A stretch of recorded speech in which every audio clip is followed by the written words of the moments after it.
Toastmaster मैं Toastmaster मैं Gupta. Your title is reality real? Is our reality real? Toastmaster मैं Gupta. Thank you so much. Have you ever had a dream so real that when you woke up, it took you a couple of moments to realize what is real? Did you had any such dream? Yes. So today, modern scientists, physicists, technologists are also having this question. Whether whatever we see, touch and feel is actually real. This question is not new. Thousands of years ago, our sages sat with the same question. Not to escape reality, but to help us overcome sufferings and pain.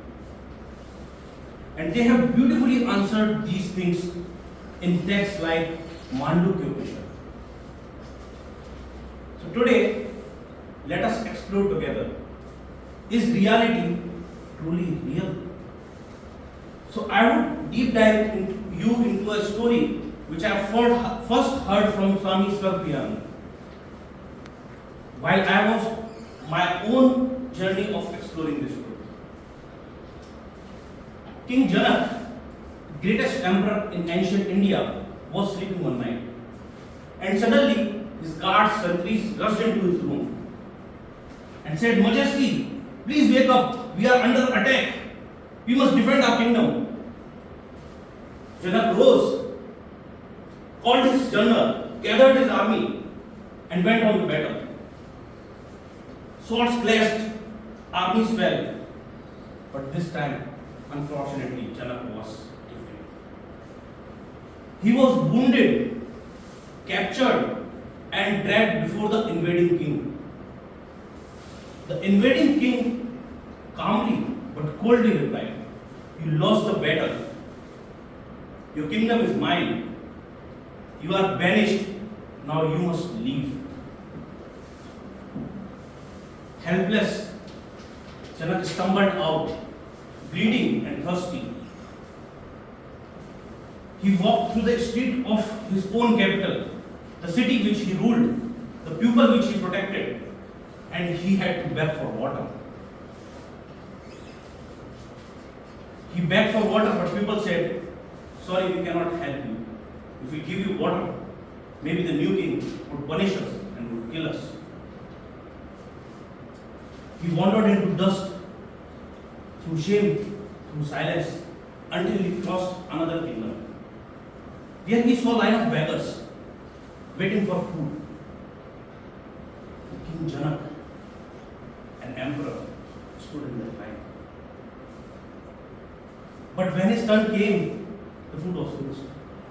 The person who was serving the food said to him, "The food is over, but I can give you whatever is left over. Only gravy is left over there, I can just give you that." He poured the gravy into Janak's bowl, mud bowl which he had. Janak took it with his trembling hands over there. After so many days, the food reached, he got the food, so smell reached to his mind.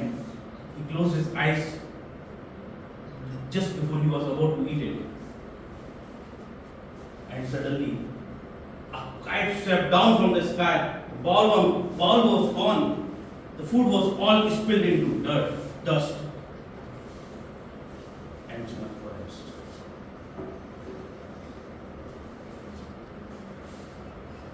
And at the exact same moment, Janak woke up. Silk sheets. He was in his palace. Silk sheets, royal comfort, safety. His servants, guards, everything was there. His queen was there. Everything was perfect. But Janak was not at peace this time. He sat down. He told that story to whosoever was in his room and asked one question. "Ye sach ya wo sach?" But nobody in that room could answer that question. Question was like whether is this real or was that real? Janak called his court scholars, ministers, philosophers, and he told the same story of his being and asked over there, ye such ya wo such. They gave long answers, complicated answers, impressive answers, but none could satisfy Janak. Until one day a young sage entered his court, Ashtavakra, calm, composed, and unshaken.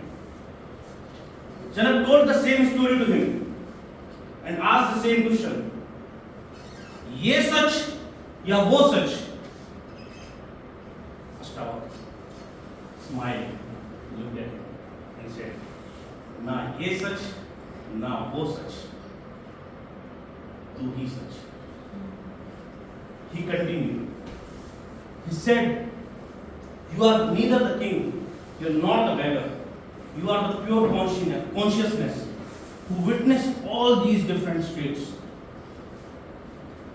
which is unbroken, which is always present. When I first heard this story, all my efforts compounded. These small steps, while I was searching this truth, gave me big returns. And I stopped looking for answer outside. Because the one who was asking this question was the answer itself. The consciousness. So, in life, when the life knocked the bowl down from your hand, ask this question to yourself. Ye such ya wo such?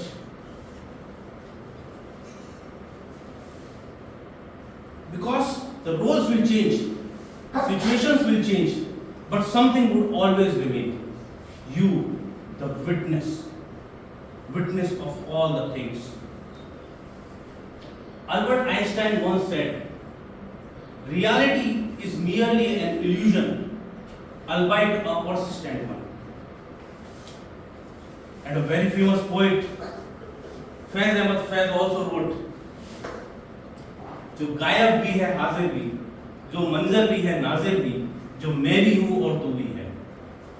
जो मंजर भी है नाजिर भी means the one who is the seen and the one who is looking at it as well, the observer as well. So with this, I would like to close my speech giving you one question. Is our reality truly real? Whatever the answer is, but one thing is always very clear, that whosoever is asking this question, consciousness, is always present. Thank you so much.